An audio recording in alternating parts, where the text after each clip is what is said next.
কোরআনে আল্লাহ একথাও বলে দিলেন, ওয়াইদা কামু ইলাস সালাতি কামু কুসালা ইউরাউনান নাসা ওয়ালা ইয়াযকুরুনাল্লাহা ইল্লা কালিলা। সুবহানাল্লাহ পড়েন। মুনাফিকরা যখন মানুষকে দেখানোর জন্য নামাজে যায়, ওই নামাজে তাদের ইখলাস নাই, ওই নামাজের ভেতরে তাদের কোনো খুশু খুদু নাই, ওই নামাজের ভেতরে আছে শুধু অলসতা। ওই নামাজে কি আছে? কিন্তু আমরা যখন নামাজে যাই আমাদের অলসতা আছে? আমরা নামাজ পড়লে আমাদের হৃদয়টারে সজীব করে দেয় কে? আমরা উযু করলে আমাদের মনটাকে চাঙ্গা করে দেয় কে? আমরা মসজিদে ঢুকলে হৃদয়টাকে প্রাণবন্ত করে দেয় কে? মুমিন তো নামাজে গেলে চাঙ্গা হয়। পড়তে থাকে আলাইসা লাইলুন তাওয়িলুন ফারকুদ, আলাইসা লাইলুন তাওয়িলুন ফারকুদ। বিশাল লম্বা রাত, ঘুমাও। অনেক সময় আছে, ঘুমাও। রাত 5টা বেজে যাচ্ছে, তাহাজ্জুদের সময় শেষ হয়ে যাচ্ছে, তখনও শয়তান বলে রাত অনেক লম্বা, ঘুমাও। ফজরের সময় পার হয়ে যাচ্ছে, সূর্য উঠে যাচ্ছে, শয়তান বলে আলাইসা লাইলুন তাওয়িলুন ফারকুদ। বিশ্বনবী বললেন, ফাইনিস্তাইকাযা ওয়া যাকারাল্লাহ ইনহাল্লাত উকদা। আমার উম্মতের কেউ যখন ঘুম থেকে জেগে ঘুম থেকে ওঠার দোয়া পড়া শুরু করে দেয়, অলসতার প্রথম গিটটা সাথে সাথে খুলে দেয় কে? আপনি ঘুম থেকে উঠেই যখন ঘুম থেকে ওঠার দোয়া পড়বেন, আপনার অলসতার প্রথম গিট খুলে দেয় কে? ঘুম থেকে ওঠার দোয়াটা কি? আলহামদুলিল্লাহিল্লাযী আহিয়ানা বা'দামা আমাতানা ওয়া ইলাইহিন নুশুর। প্রশংসা সে আল্লাহ, যে আল্লাহ আমাদেরকে লম্বা একটা ঘুম শেষে, মৃত্যু শেষে আমাদেরকে ঘুম থেকে উঠালেন। এই দোয়াটা পড়ার সাথে সাথে শয়তান যে 3টা গিট মারছে, ওই 3টার একটা খুলে দেয় কে? Fine তাওয়াদ্দা in হাল্লাত উকদা। ঘুম থেকে জেগে ঘুমের দোয়া পড়ার পরে যখন কেউ ওযু করে ফেলে, অলসতার দ্বিতীয় গিটটাও খুলে দেয় কে? ওযু করার পরে ফাইন সাল্লাত ইন হাল্লাত উকদা, নামাজের মুসল্লায় দাঁড়িয়ে যখন নামাজ শুরু করে দেয়, অলসতার 3 নাম্বার গিটটাও খুলে দেয় কে? 3টা গিট যখন খুলে দেয় শীত হয়ে ওঠে। ওয়া ইল্লা হাবিসান নাফসি কাসলান। আর যদি ঘুমিয়ে থাকে, 3টা গিট তার মাথার পেছনে শয়তানের অলসতার লেগে থাকে, তাহলে তার দিনটা শুরু হয় অলসতা দিয়ে, আর সে হয় অলসতার রাজা। চিল্লায় কোন ঠিক কিনা? এজন্য আমরা কি অলস হতে চাই না কর্মঠ হতে চাই?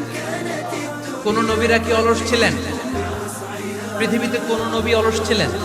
সব নবী কর্মঠ ছিলেন। বিষ্ণু ঈসা ইসলাম বললেন, মা বাআসাল্লাহু নাবিয়্যান ইল্লা রাআল গানাম। এই পৃথিবীতে এমন কোন নবী নাই যেই নবী বকরি চড়ায় নাই। মুসা আলাইহিস সালামের মেজাজ নরম না গরম?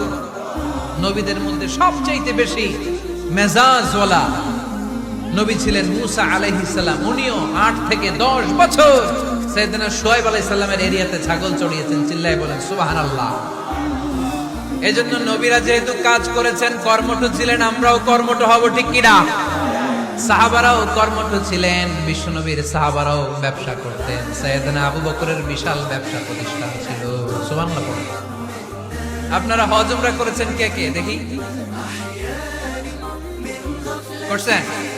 মাশাআল্লাহ। যারা করে নাই, আল্লাহ তাদেরকে আল্লাহর ঘর জিয়ারতের তুমি নসিব করো। বিশ্বনবীর মাকবারার সামনে দাঁড়িয়ে আমরা যেন সালাম পেশ করতে পারি, তুমি নসিব করো। বাইতুল্লাহ শরীফে এবং মসজিদ নববীতে আমরা যেন সালাত আদায় করতে পারি, আল্লাহ তুমি নসিব করো।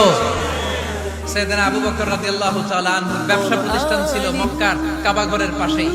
ওনার ব্যবসা প্রতিষ্ঠানগুলো যেখানে ছিল ঠিক ওইখানেই সৌদি সরকার এখন শপিং মল বানিয়ে দিয়েছে। মাতজার আবু বকর সরকার ওটার পার্কিং লট বানায় দিয়েছে। মানে যেখানে আগে সাহাবাদের ব্যবসার জায়গা, ওইখানে বর্তমানে শপিং মল। যেখানে আগের সময়কাল সাহাবারা উট আর ঘোড়া রেখে বাঁধতো, ওইখানে এখন গাড়ি ঘোড়া রাখার ব্যবস্থা করা হয়েছে। সাইয়েদনা আবু বকর অনেক বড় ব্যবসায়ী ছিলেন। ওনার নিজ টাকা দিয়ে হাবাসা থেকে আসা সাইয়েদনা বেলালকে তিনি 20,000 স্বর্ণ মুদ্রা দিয়ে উমাইয়া ইবনে খালাফের কবল থেকে তিনি মুক্ত করেছেন। সাইয়েদনা উসমান যুন্নুরাইন বড় ব্যবসায়ী ছিলেন।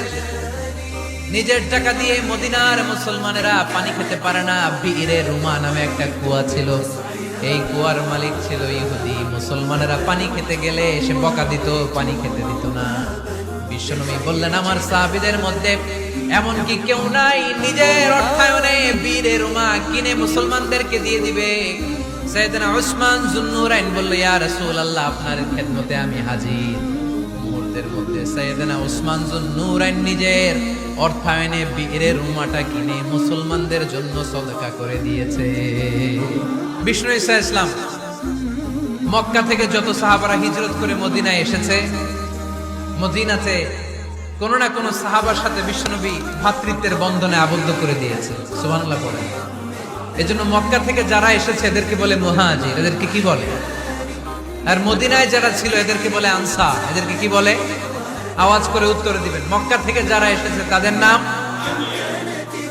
আর যারা মদিনার সাহাবী তাদের নাম আনসার। আজকে এই মাহফিলে লক্ষ্মীপুর এর বাইরে থেকে কারা কারা আসছেন দেখি?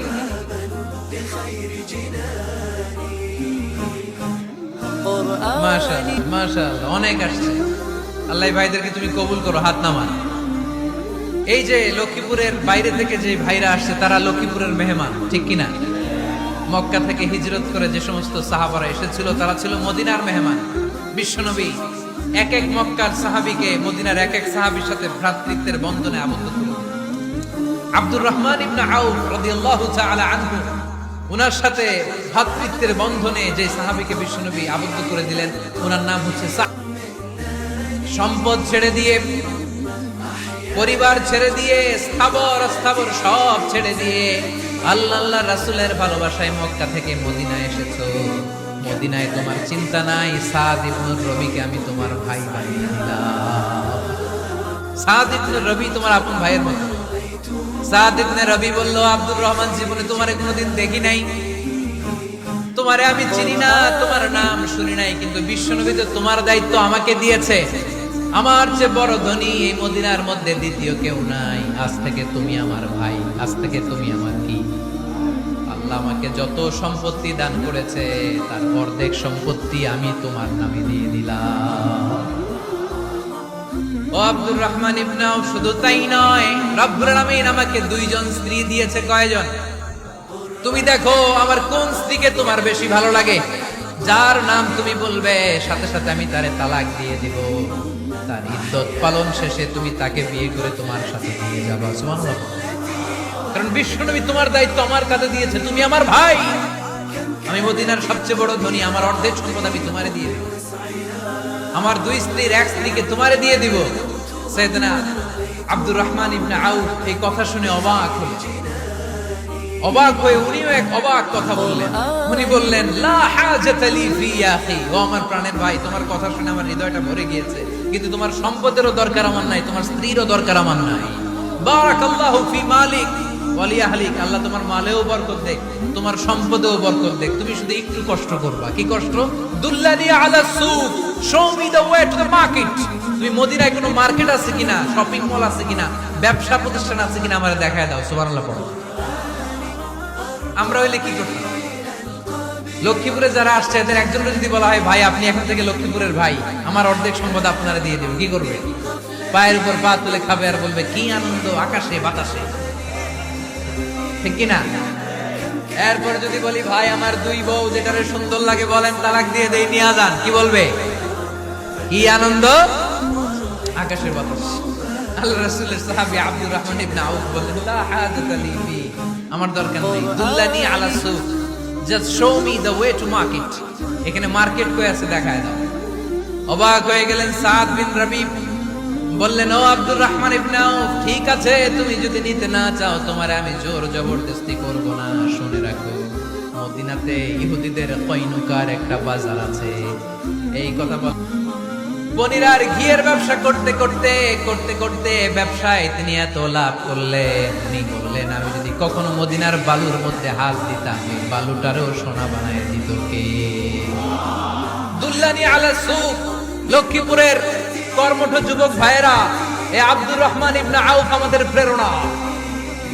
উনি অন্যের ঘাড়ে পাড়া দিয়ে খেতে চায় নাই, আরেকজনের উপর ডিপেন্ডেন্ট বা নির্ভরশীল হতে চায় নাই। তিনি স্বাবলম্বী হওয়ার শিক্ষা, লেসন কিয়ামত পর্যন্ত গোটা বিশ্বের যুবকদের জন্য রেখে গিয়েছে। চিল্লায় বলো ঠিক কিনা? দুল্লানি আলা সুক, show me the way to market. Market কোথায় দেখাও।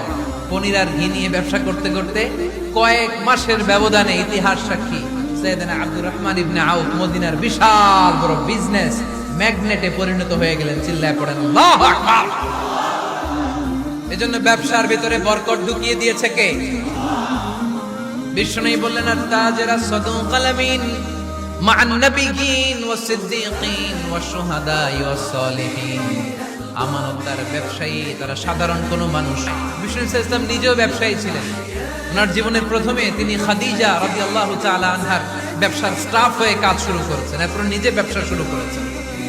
এরপরে খাদিজাতুল কুবরা রাদিয়াল্লাহু তাআলা আনহা সব সম্পত্তি বিয়ের পরে বিশ্বনবীর পায়ের সামনে ঢেলে দিয়েছেন।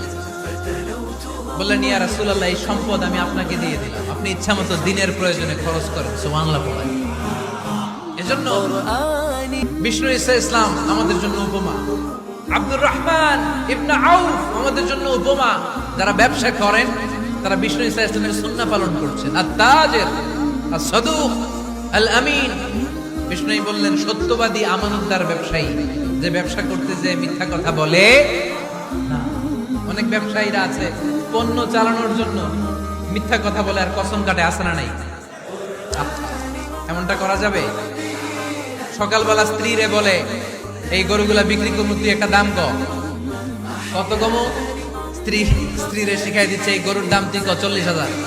তো বউ বলে ঠিক আছে, দাম কইলাম 40,000। আছে না নাই? কৌশল করে বউরে শিখাইছে সকালে তুই দাম 40,000। তো বাজারে যে সকালে একজন দাম করছে, দাম করে কইছে 40,000 দেই না, আপনার 30,000 কেমনে দেই? এরকম ডাকাইত আছে না নাই? আলহামদুলিল্লাহ লক্ষ্মীপুরে এরকম লোকজন নাই।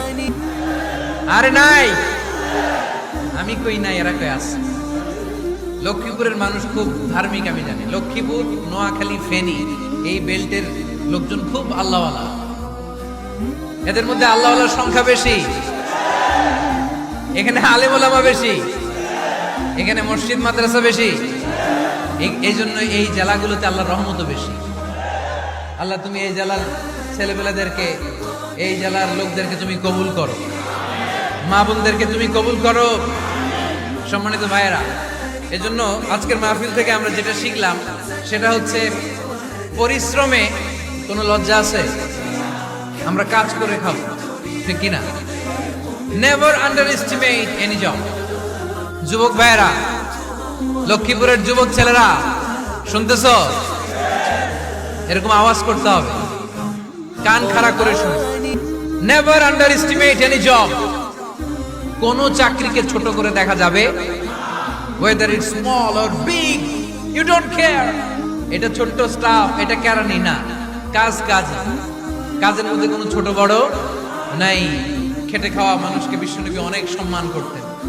বিষ্ণু ঈসা ইসলাম খেটে খাওয়া মানুষদেরকে এত ভালোবাসতেন, বিদায় হজের মতো এত গুরুত্বপূর্ণ ভাষণও এই মেহনতি মানুষদের কথা বাদ যায় না। সুবহানাল্লাহ পড়বেন না? দিনটা ছিল জুমাবার।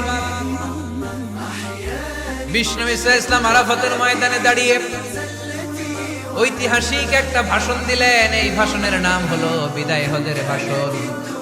এই বিদায় হজের ভাষণেও খেটে খাওয়া মানুষের কথা বিশ্বনবী বাদ দেয় না। বিশ্বনবী বলেছেন আরিক্কাকুম, খবরদার অধীনস্থ কর্মচারীদের সাথে খারাপ আচরণ করো না। আতঈমুহুম মিম্মা তাকুলুন ওয়াকসুহুম মিম্মা তালবিসুন। খবরদার মনে রেখো, তোমরা যা খাবে তোমাদের অধীনস্থ কর্মচারীদেরও তা খাওয়াবে, তোমরা যা পড়বে তাদেরও তা পড়াবে। বিশ্বনবী শেষ নিঃশ্বাস ত্যাগ করে যাওয়ার আগে যেই কয়েকটা কথা বলেছিলেন তার মধ্যে মেহনতি মানুষদের জন্য কথা আছে লড়াই। বিষ্ণু ঈসা ইসলাম যখন শেষ নিঃশ্বাস ত্যাগ করবেন তিনি বলেছিলেন আসসালাত আসসালাত, উম্মতেরা নামাজ নামাজ নামাজ ছেড়ে দিও না, নামাজ তরক করো না, নামাজ কাজা করো না। আর বলেছিলেন অমা মালাকাত আইমানুকুম, অধীনস্থ কর্মচারীদের সাথে খবরদার খারাপ আচরণ করো না। যারা কর্মচারীদের সাথে খারাপ আচরণ করে, যারা মানুষের কাছ থেকে শ্রম নিয়ে কাজ করিয়ে টাকা দেয় না, কিয়ামতের দিন তাদের বিরুদ্ধে মামলা দায়ের করবে কে? কে করবে? হাদিসে কুদসি সাক্ষী বিষ্ণু ঈসা ইসলাম বলেন, আল্লাহ তাআলা ফরমান আনা খাসমুহুম সালাসাতুন আনা খাসমুহুম ইয়াউমাল কিয়ামা। তিন শ্রেণীর ব্যক্তির বিরুদ্ধে আল্লাহ বলেন আমি নিজেই কিয়ামতের দিন মামলা দায়ের করব। I will be against them in the day of judgment. Three categories of people I'll be against them in the day of judgment. তিন শ্রেণীর লোক কিয়ামতের দিন তারা ছাড় পাবে না। আল্লাহ বলেন আমি নিজেই তাদের বিরুদ্ধে মামলা দায়ের করব। এর মধ্যে এক শ্রেণীর লোক হচ্ছে রাজুলুন ইস্তাজারা জিরান ফাস্তাউফা মিনহু ওয়া লাম ইয়াতি আজরা। একজন শ্রমিক ভাড়া করে তার কাছ থেকে কাজ নিয়েছে কিন্তু তার পারিশ্রমিক আদায় করে নাই। এরকম আছে না নাই? দাপট দেখায় ইউনিভার্সিটির ক্যান্টিনগুলোতে। ইউনিভার্সিটির ক্যান্টিনে যে খায় মাগার বিল দেয় না, এরকম টাকাই দাস না নাই? চায়ের দোকানে চা খেয়ে পরে দিন বিল দেয় না, আছে না নাই? দোকানে যে পণ্য কিনে বিল দেয় না, পরে দিন, আছে না নাই? কিয়ামতের দিন আল্লাহ তোর এই মাস্তানি ছুটাবে, চিল্লা এখন ঠিক কিনা? আনা খাসমুহুম, আমি নিজেই তাদের বিরুদ্ধে মামলা দায়ের করব। কথাটা কার? এজন্য বিশ্বনবী বললেন খবরদার, মেহনতি মানুষ, খেটে খাওয়া মানুষ, এদের দোয়া কবুল হয়ে যায়। আতুল আজিরা আজরাহু ক্বাবলা আন ইয়াজিফা আরাকুহু। খবরদার, বিশ্বনবী বললেন শ্রমিকের ঘাম শুকিয়ে যাওয়ার আগে তাদের পারিশ্রমিক মিটিয়ে দাও।